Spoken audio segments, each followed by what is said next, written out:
समेत कई सारे विधायकों के साथ गवर्नर हाउस जाते हैं और वहां पर अपना इस्तीफा सौंप देते हैं। तो लगातार आपको तस्वीरों के जरिए हम दिखा रहे हैं इनका पूरा जो दिन की आजचर्या थी, कैसे वो आज सुबह दिल्ली आए, उसके बाद उन्होंने अमित शाह से मुलाकात की, फिर वो वापस मणिपुर जाते हैं और तमाम विधायकों के साथ वो अपना इस्तीफा सौंप देते हैं। बताया जा रहा है कि कई सारे विधायक जो है वो बीरेंद्र सिंह के खिलाफ थे, उनके खिलाफ जो है वो पत्र लिखा करते थे सरकार को और वो नहीं चाहते थे कि बीरेंद्र सिंह जो है वो राज्य के मुख्यमंत्री बरकरार रहे। इसी बीच सूत्रों की माने तो वो ये भी बता रहे हैं कि गवर्नर से उनसे कार्यवाहक मुख्यमंत्री के तौर पर पद संभालने के लिए भी कहा है, यानी कि जब तक नए मुख्यमंत्री के नाम का ऐलान नहीं हो जाता है तब तक बीरेंद्र सिंह जो है वो कार्यवाहक मुख्यमंत्री के रूप में काम करें। इस्तीफा का फैसला लेने से पहले बीरेंद्र सिंह ने रविवार सुबह केंद्रीय मंत्री अमित शाह से भी दिल्ली में मुलाकात की थी और तो और 1 महीने पहले मणिपुर हिंसा पर बीरेंद्र सिंह ने कहा था कि मुझे माफ करें। 1 महीने पहले मणिपुर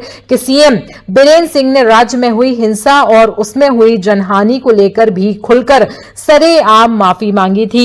बीरेंद्र सिंह ने कहा था कि पूरा साल बहुत ही दुर्भाग्यपूर्ण रहा, इससे मुझे बहुत दुख हुआ है। 3 मई 2023 से लेकर आज तक जो कुछ भी हो रहा है उसके लिए मैं राज्य के लोगों से तहे दिल से माफी मांगता हूं।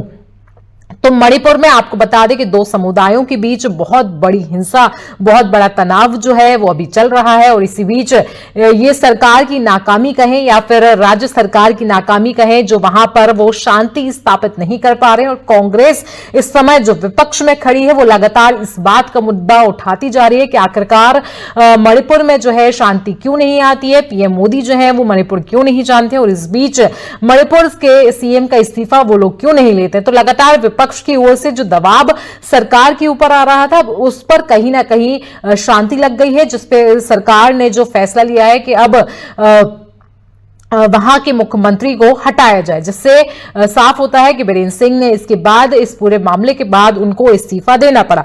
सीएम बीरेंद्र सिंह के सेक्रेटरीट से मीडिया से चर्चा के दौरान उन्होंने कहा कि कई लोगों ने अपने प्रियजनों को खो दिया, कई लोगों का घर उजड़ गया और मुझे वास्तव में खेद है, मैं माफी मांगना चाहता हूं। आपको बता दें कि मणिपुर में 3 मई 2023 से कुकी मैतेई समुदाय के बीच हिंसा जारी है। मैतेई कुकी समुदाय के बीच भड़की हिंसा को 600 से ज्यादा दिन बीत चुके हैं। बीरेंद्र सिंह ने बताया कि मणिपुर में मई 2023 से अक्टूबर 2023 तक गोलीबारी की 408 घटनाएं दर्ज की गई थी। उसके बाद नवंबर 2023 से अप्रैल 2024 तक 345 घटनाएं हुई और तो और 2024 मई से अब तक 112 घटनाएं सामने आई हैं।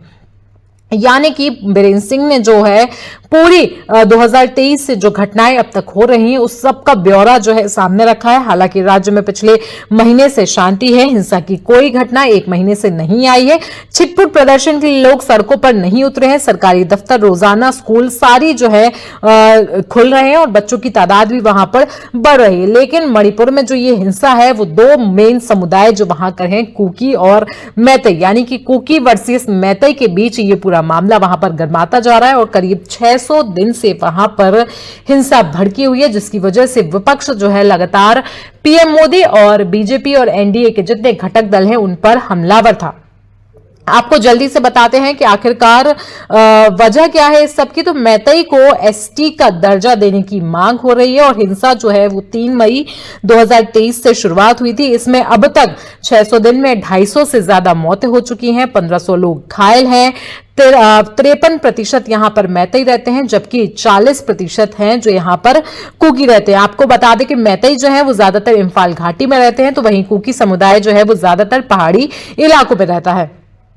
तो लगातार आपको बता रहे हैं कि बीरेंद्र सिंह का इस्तीफा हो चुका है। अब राज्य में फिर से सियासी हलचल तेज हो गई है और कांग्रेस ने अब लगातार सरेआम बोला है कि इतने दिनों बाद अगर इस्तीफा लिया गया है तो इसके क्या मायने हैं, क्योंकि वहां पर पहले से ही वहां पर बहुत हिंसा है और आखिरकार बीजेपी अगर अब मणिपुर के सीएम का इस्तीफा लेती है तो उसने कुछ भी नहीं उखाड़ा है और तो और कांग्रेस की ओर से इस सरकार को, यानी कि बीरेंद्र सिंह की सरकार को इल्लीगल सरकार भी करार किया गया है। तो लगातार आपको बता रहे हैं कि मणिपुर में बहुत बड़ी हिंसा जो भड़की थी और अब बीरेंद्र सिंह के इस्तीफे के बाद हो सकता है कि वहां पर हालात और भी ज्यादा बिगड़ जाए, लेकिन आशा है कि बीजेपी ऐसा नहीं होने देगी और जल्द ही वहां पर सीएम पद का, सीएम फेस का जो है वो ऐलान करेगी। लेकिन कांग्रेस लगातार वहां पर मांग कर रही है कि वहां पर राष्ट्रपति शासन लगाया जाए और हिंसा जो भड़क रही है उसे शांत किया जाए।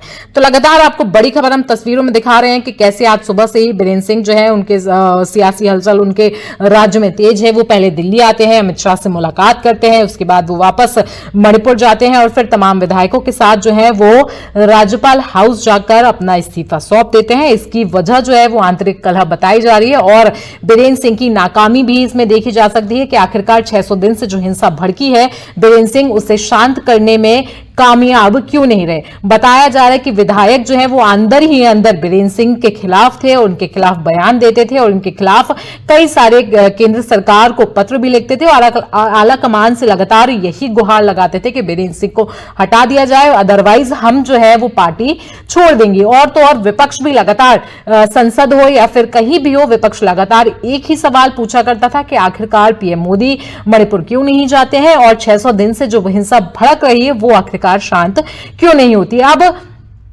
देखने वाली बात यह है कि आखिरकार ये हिंसा यहां पर कैसे शांत होती है। और अब बीजेपी के पास जो एक बहुत बड़ी मुश्किल सामने आ गई है वो है मणिपुर के नए सीएम का ऐलान, जिसकी वजह से अब हो सकता है कि यहां पर कुछ सियासी हलचल तेज हो, यहां पर जो सारे आव भाव है वो भी बदल सकते हैं। तो अब क्या कुछ होने वाला है वो देखने वाली बात होगी, लेकिन सभी को इस वक्त इसी बात का इंतजार है कि आखिरकार मणिपुर में अब जो नया सीएम आने वाला है वो कौन होगा और वो इस पूरी स्थिति को कैसे संभाल सकता है। तो इसी बीच कांग्रेस क्या कुछ आरोप लगा रही है, हम आपको जल्दी से वो भी सुनवाएंगे और फिर आपको बताएंगे कि मणिपुर में इस समय क्या कुछ हालात हैं और बीरेंद्र सिंह का आने वाला बीरेंद्र सिंह के बाद जो सीएम होगा वो कौन होगा। उससे पहले आपको सुनवा देते हैं कि कांग्रेस के नेताओं ने सरकार पर क्या कुछ आरोप मढ़े हैं।